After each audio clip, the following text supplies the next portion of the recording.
ધારાસભ્ય શ્રી રાજેશભાઈ ઝાલાની આગેવાનીમાં કઠલાલ તાલુકા પંચાયતના ભાજપના ઉમેદવારોએ ઉમેદવારી નોંધાવી. આજરોજ કઠલાલ મામલતદાર કચેરી ખાતે આગામી કઠલાલ તાલુકા પંચાયતની યોજાઈ રહેલ ચૂંટણી સંદર્ભે ભારતીય જનતા પાર્ટી તરફથી કુલ 24 ઉમેદવારોએ ઉમેદવારી પત્ર ભર્યું.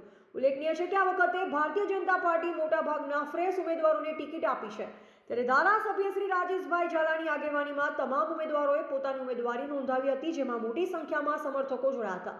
તેમાં 100 ઉમેદવારોએ જંગી લીડથી જીતવાનો વિશ્વાસ વ્યક્ત કર્યો હતો. આ પ્રસંગે ધારાસભ્ય શ્રી રાજેશભાઈ ઝાલા, પૂર્વ ધારાસભ્ય શ્રી કનુભાઈ ડાભી, જિલ્લા સહ ચૂંટણી અધિકારી કિરણસિંહ ડાભી, સંગઠન પ્રમુખ કિરણસિંહ રાઠોડ, પ્રવીણસિંહ પરમાર, મહામંત્રી દલપતસિંહ ડાભી, જિલ્લા પંચાયત સદસ્ય જીતેન્દ્રસિંહ ચૌહાણ, પ્રવીણસિંહ રાઠોડ, પ્રવીણસિંહ ડાભી, ઉદયસિંહ ડાભી, સંગઠનના સૌ હોદ્દેદારશ્રીઓ તથા કાર્યકર્તાઓ મોટી સંખ્યામાં ઉપસ્થિત રહ્યા હતા.